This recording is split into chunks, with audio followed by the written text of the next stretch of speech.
ಜನಶ್ರೀ ಜನಮನ ನ್ಯೂಸ್ಗೆ ಸ್ವಾಗತ. ನಾನು ಭುವನ. ಶ್ರೀಲಂಕಾದಲ್ಲಿ ನಡೆದ 38ನೇ ಅಂತಾರಾಷ್ಟ್ರೀಯ ಮಟ್ಟದ ವಾರ್ಷಿಕ ಮಾಸ್ಟರ್ಸ್ ಅಥ್ಲೆಟಿಕ್ ಚಾಂಪಿಯನ್ಶಿಪ್ನಲ್ಲಿ ಬೀದರ್ ಜಿಲ್ಲಾ ಕಾರಾಗೃಹದ ಹೆಡ್ ಕಾನ್ಸ್ಟೇಬಲ್ ಮಮ್ಮಿ ಎಂದೇ ಖ್ಯಾತಿ ಪಡೆದಿರುವ ಮಮತಾಬಾಯಿ ಕದ್ರೆ ಬರೋಬ್ಬರಿ 4 ಪದಕಗಳನ್ನು ಗೆಲ್ಲುವ ಮೂಲಕ ಭಾರತದ ಕೀರ್ತಿ ಪತಾಕೆ ಹಾರಿಸಿದ್ದಾರೆ. ಶ್ರೀಲಂಕಾ ಮಾಸ್ಟರ್ಸ್ ಚಾಂಪಿಯನ್ಸ್ ಸಂಘಟನೆ ವತಿಯಿಂದ ಕೊಲಂಬೋದಲ್ಲಿ ಇತ್ತೀಚೆಗಷ್ಟೇ ಆಯೋಜಿಸಿದಂಥ ಕ್ರೀಡಾಕೂಟದಲ್ಲಿ 35 ವರ್ಷ ಮೇಲ್ಪಟ್ಟವರ ವೈಯಕ್ತಿಕ ವಿಭಾಗದ 2000 ಮೀಟರ್ ಪಿಸ್ಟಲ್ ಚೇಸ್ ಓಟದಲ್ಲಿ ಚಿನ್ನದ ಪದಕ, 5000 ಮೀಟರ್ ಓಟದಲ್ಲಿ ಬೆಳ್ಳಿ ಹಾಗೂ 800 ಮೀಟರ್ ಓಟ ಹಾಗೂ 100x400 ರಿಲೇಯಲ್ಲಿ ಪದಕ ಗೆದ್ದುಕೊಂಡಿದ್ದಾರೆ. ಇನ್ನು ಈ ಕ್ರೀಡಾಕೂಟದಲ್ಲಿ ಭಾರತ, ಶ್ರೀಲಂಕಾ, ಬಾಂಗ್ಲಾದೇಶ, ನೇಪಾಳ ಸೇರಿದಂತೆ ವಿವಿಧ ದೇಶಗಳ ಕ್ರೀಡಾಪಟುಗಳು ಕೂಡ ಭಾಗವಹಿಸಿದ್ರು.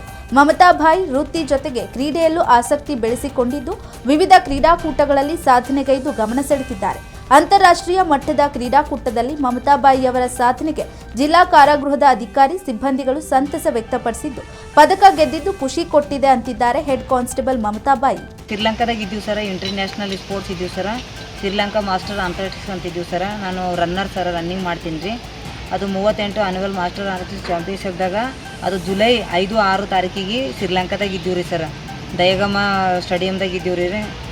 ಆಮೇಲೆ ನಾನು ಸ್ಟಿಪ್ಪರ್ ಚೇಸ್ ರನ್ನಿಂಗ್ದಲ್ಲಿ ಫಸ್ಟ್ ಬಂದೆ ಸರ್. 2000 ಮೀಟರ್ ರನ್ನಿಂಗ್ ರೀ ಫಸ್ಟ್ ಬಂದೆ ರೀ. ಮತ್ತು 5 ಕಿಲೋಮೀಟರ್ ರನ್ನಿಂಗ್ದಾಗ ಸೆಕೆಂಡ್ ಬಂದೆ ರೀ ಸರ. ಮತ್ತು 800 ಮೀಟರ್ ರನ್ನಿಂಗ್ದಾಗ ಥರ್ಡ್ ಬಂದೆ ರೀ. ಬ್ರೂನು ಮೆಡಲ್ ಸಿಕ್ತು ರೀ ಸರ. ಮತ್ತು ರಿಲೇದಾಗ ಭೀ ಭಾಗವಹಿಸೀನಿ ರೀ 35+ ಏಜ್ ಗ್ರೂಪ್ನಾಗ. ಅದ್ರೊಳಗೂ ಬ್ರೂನ್ ಆಯ್ತು ಸರ್. ನನಗೆ 4 ಮೆಡಲ್ ಗೆದ್ದೀನಿ ಸರ. ಈ ವರ್ಷವೂ ಕೂಡ ವರುಣದೇವ ರೈತರ ಮೇಲೆ ಮುನಿಸಿಕೊಂಡಿರಬೇಕು. ಕಾಲಕ್ಕೆ ಸರಿಯಾಗಿ ಮಳೆ ಬಾರದೆ ರೈತರು ಬಿತ್ತಿದ್ದ ಬೆಳೆಗಳು ಸಂಪೂರ್ಣ ಒಣಗಿ ಹೋಗಿದ್ದು ಗದಗ ಜಿಲ್ಲೆ ಮುಂಡರ್ಗಿ ತಾಲೂಕಿನ ಬರಪೀಡಿತ ಪ್ರದೇಶ ಎಂದು ಘೋಷಣೆ ಮಾಡುವಂತೆ ರೈತರು ಸರ್ಕಾರವನ್ನು ಒತ್ತಾಯಿಸಿದ್ದಾರೆ.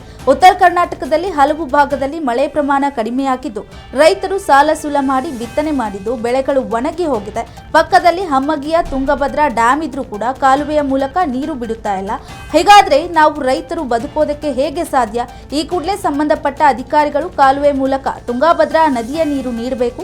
ಸರ್ಕಾರ ರೈತರ ಸಂಪೂರ್ಣ ಸಾಲ ಮನ್ನಾ ಮಾಡಿ ಬೆಳೆ ಪರಿಹಾರ ನೀಡಬೇಕು. ಇಲ್ಲವಾದರೆ ನಾವು ಮುಂದಿನ ದಿನಗಳಲ್ಲಿ ಉಗ್ರ ಹೋರಾಟ ಮಾಡುತ್ತೇವೆ ಎಂದು ರೈತರು ಸರ್ಕಾರಕ್ಕೆ ಎಚ್ಚರಿಕೆ ನೀಡುವ ಮೂಲಕ ಆಗ್ರಹಿಸಿದ್ದಾರೆ. ಮುಂಡರ್ಗಿಯ ರೈತ ಮುಖಂಡ ಶಿವಾನಂದ್ ಇಟಗಿ ಹಾಗೂ ಶರಣಪ್ಪ ಕಂಬಳಿ ಹಲವು ರೈತರು ಸೇರಿಕೊಂಡು ತಹಸೀಲ್ದಾರ್ ಯರಿಸ್ವಾಮಿಗೆ ಮನವಿ ಸಲ್ಲಿಸಿದ್ದಾರೆ.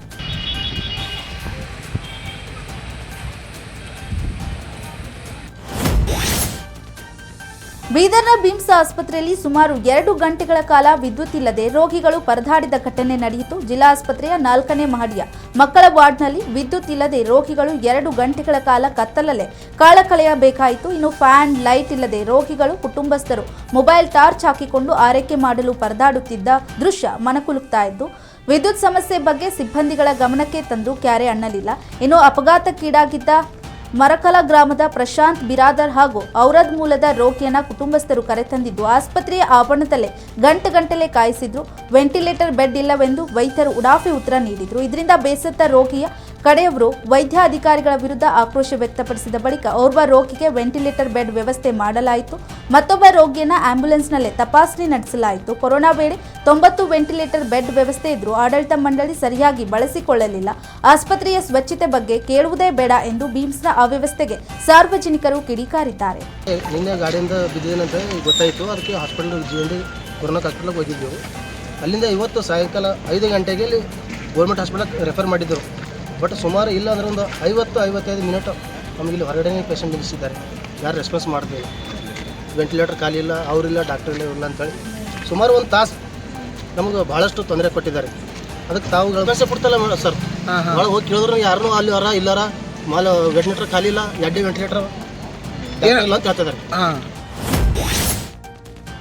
ಯಲಬುರ್ಗಾ ಪಟ್ಟಣ ಪಂಚಾಯಿತಿ ವ್ಯಾಪ್ತಿಗೆ ಒಳಪಡುವ ನಿವೇಶನ ಕಟ್ಟಡಗಳ ಆಸ್ತಿಯನ್ನು ಹೊಂದಿರುವ ಪ್ರತಿಯೊಬ್ಬ ಮಾಲೀಕರು, ಅನುಭೋಗದಾರರು ಜಿಲ್ಲಾಧಿಕಾರಿಗಳ ಆದೇಶದ ಅನ್ವಯದ ಮೇರೆಗೆ ಆಗಸ್ಟ್ 30ರ ಒಳಗಾಗಿ ಬಿ ಖಾತಾ ಪಡೆದುಕೊಳ್ಳಿ ಎಂದು ಪಟ್ಟಣ ಪಂಚಾಯಿತಿ ಮುಖ್ಯ ಅಧಿಕಾರಿ ನಾಗೇಶ್ ಎಂ ಪತ್ರಿಕಾಗೋಷ್ಠಿಯಲ್ಲಿ ಹೇಳಿದರು. ಈಗಾಗಲೇ ಪಟ್ಟಣದ ನಿವಾಸಿಗಳಿಗೆ ವಿವಿಧ ವಾರ್ಡ್ಗಳಲ್ಲಿ ಶಿಬಿರ ನಡೆಸಿ ಪ್ರತಿ ಮನೆಗೆ ತೆರಳಿ ಕರಪತ್ರಗಳನ್ನು ಹಂಚಲಾಗಿರುತ್ತದೆ.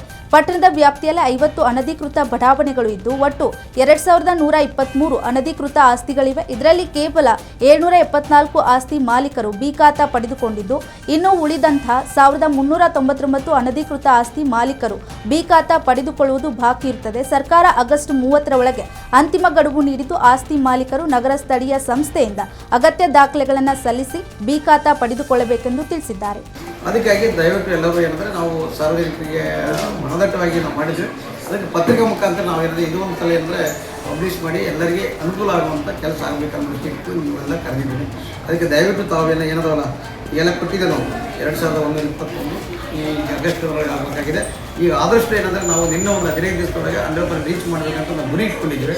ಈಗಾಗಲೇ ನಮ್ಮ ಕಂದಾಯ ವಿಭಾಗದ ಎಲ್ಲ ನೌಕರರು ಎಲ್ಲ ಮನೆಗೆ ಹೋಗ್ತಾರೆ. ಬೆಳಗಾವಿ ಜಿಲ್ಲೆಯ ರಾಯಬಾಗ್ ತಾಲೂಕಿನ ಕಂಕನವಾಡಿಯಲ್ಲಿರುವ ಶಾಲೆಗೆ ಹೋಗಲು ರಸ್ತೆ ಇಲ್ಲದೆ ಪುಟ್ಟ ಮಕ್ಕಳು ಪರದಾಡುವ ಪರಿಸ್ಥಿತಿ ನಿರ್ಮಾಣವಾಗಿದೆ.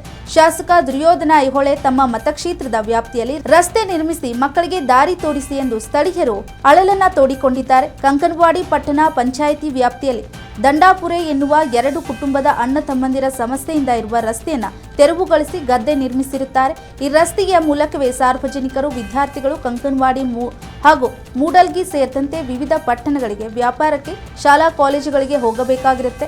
ರಸ್ತೆ ಬಂದ್ ಆಗಿರೋದ್ರಿಂದ 4 ಕಿಲೋಮೀಟರ್ ಸುತ್ತ ಬಳಸಿ ಬರಬೇಕಾಗಿದೆ. ಇನ್ನು ಆದಷ್ಟು ಬೇಗ ರಸ್ತೆ ಭಾಗ್ಯ ದೊರಕಿಸಿ ಅಂತ ವಿದ್ಯಾರ್ಥಿಗಳು, ಸ್ಥಳೀಯರು ಮನವಿ ಮಾಡಿದ್ದಾರೆ.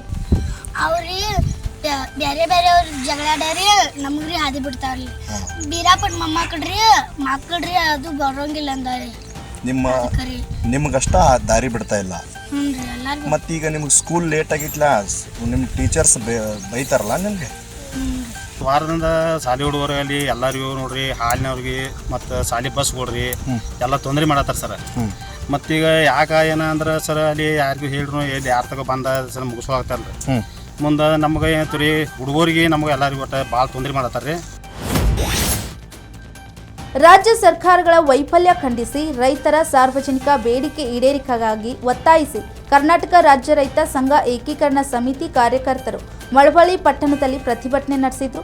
ಪಟ್ಟಣದ ಸಾರಿಗೆ ಬಸ್ ನಿಲ್ದಾಣದಿಂದ ಹೊರಟು ಪ್ರತಿಭಟನಾಕಾರರು ರಾಜ್ಯ ಸರ್ಕಾರದ ವಿರುದ್ಧ ಘೋಷಣೆ ಕೂಗುತ್ತಾ ಅನಂತರಾವ್ ವೃತ್ತದ ಬಳಿ ಜಮಾಯಿಸಿ ಕೆಲ ನಿಮಿಷ ರಸ್ತೆ ತಡೆ ಮಾಡಿದ್ರು. ಬಳಿಕ ತಾಲೂಕು ಕಚೇರಿ ಮುಂದೆ ರೈತ ಸಂಘದ ಜಿಲ್ಲಾಧ್ಯಕ್ಷ ಇಂಡುವಾಳ್ ಚಂದ್ರಶೇಖರ್ ಮಾತನಾಡಿ, ರೈತರು ಬೆಳೆದ ಬೆಳೆಗೆ ವೈಜ್ಞಾನಿಕ ಬೆಲೆ ನಿಗದಿ ಮಾಡಬೇಕು, ರೈತರ ಬೆಳೆಗೆ ವಿಮೆ ನೀಡಬೇಕು, ಕಂದಾಯ ಇಲಾಖೆ ರೈತರ ವಂಶವೃಕ್ಷ ಇದ್ದಂತೆ ರೈತರಿಗೆ ಎಲ್ಲರೂ ಸ್ಪಂದಿಸಬೇಕು ಎಂದಿದ್ದಾರೆ. ಈ ವೇಳೆ ತಹಸೀಲ್ದಾರ್ ಲೋಕೇಶ್ಗೆ ಪ್ರತಿಭಟನಾಕಾರರು ಮನವಿ ಸಲ್ಲಿಸಿದ್ರು. ಇದೇ ವೇಳೆ 10ಕ್ಕೂ ಹೆಚ್ಚು ರೈತರ ಮುಖಂಡರು ರೈತ ಸಂಘಟನೆ ಸೇರ್ಪಡೆಯಾಗಿದ್ದಾರೆ.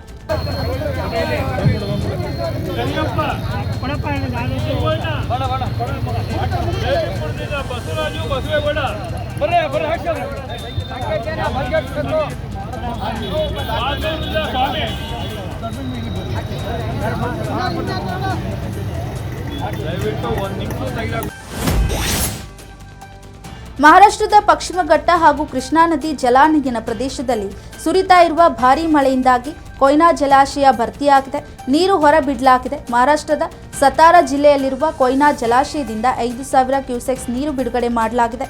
105 ಟಿಎಂಸಿ ಸಾಮರ್ಥ್ಯ ಇರುವ ಕೊಯ್ನಾ ಜಲಾಶಯ ಸದ್ಯ 76 ಟಿಎಂಸಿ ಭರ್ತಿಯಾಗಿದೆ.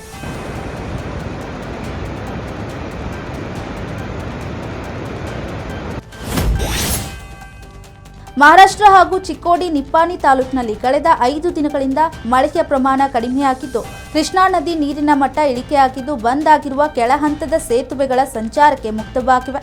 ಕೃಷ್ಣಾ ನದಿಯ ಕಲ್ಲೋಳ, ಯಡೂರ ಮತ್ತು ಮಾಂಜರಿ, ಸೌದತ್ತಿ ಬ್ಯಾರೇಜ್ಗಳ ಸಂಚಾರಕ್ಕೆ ಮುಕ್ತವಾಗಿವೆ. ಇನ್ನು ಮಹಾರಾಷ್ಟ್ರದ ರಾಜಾಪುರ ಬ್ಯಾರೇಜ್ ಮುಖಾಂತರ 43,500 ಕ್ಯೂಸೆಕ್ಸ್, ಹೀಗೆ ಒಟ್ಟು 51,948 ಕ್ಯೂಸೆಕ್ಸ್ ನೀರು ರಾಜ್ಯಕ್ಕೆ ಹರಿದು ಬರ್ತಾ ಇದ್ದು, ನೀರಿನ ಮಟ್ಟದಲ್ಲಿ ಇಳಿಕೆಯಾಗಿದೆ. ನಿಪ್ಪಾಣಿ ಭಾಗದಲ್ಲಿರುವ ವೇದಗಂಗಾ ನದಿಯ ಪ್ರಮಾಣ ಕಡಿಮೆಯಾಗಿದೆ. ಜತ್ರಾಟ, ಬಿವಸಿ, ಬೋಜ್ವಾಡಿ, ಅಕ್ಕೋಳ, ಸಿದ್ನಾಳ, ಶಿವಾಪುರವಾಡಿ ಮತ್ತು ಕುನ್ನೂರು, ಧಾರವಾಡ, ದೂದ್ಗಂಗಾ ನದಿಯ ಕಾರದಾಗ, ಬೋಜ ಮತ್ತು ಮಲಿಕ್ವಾಡ್, ದತ್ವಾಡ ಬ್ಯಾರೇಜ್ಗಳು ಹಾಗೂ ಕೃಷ್ಣಾ ನದಿಯ ದಿಯಾ, ಕಲ್ಲೋಲ, ಯಡೂರ್ ಮತ್ತು ಮಾಂಚರಿ, ಸವದತ್ತಿ ಬ್ಯಾರೇಜ್ಗಳು, ಹೀಗೆ ಒಟ್ಟು 8 ಬ್ಯಾರೇಜ್ಗಳು ಸಂಚಾರಕ್ಕೆ ಮುಕ್ತವಾಗಿವೆ.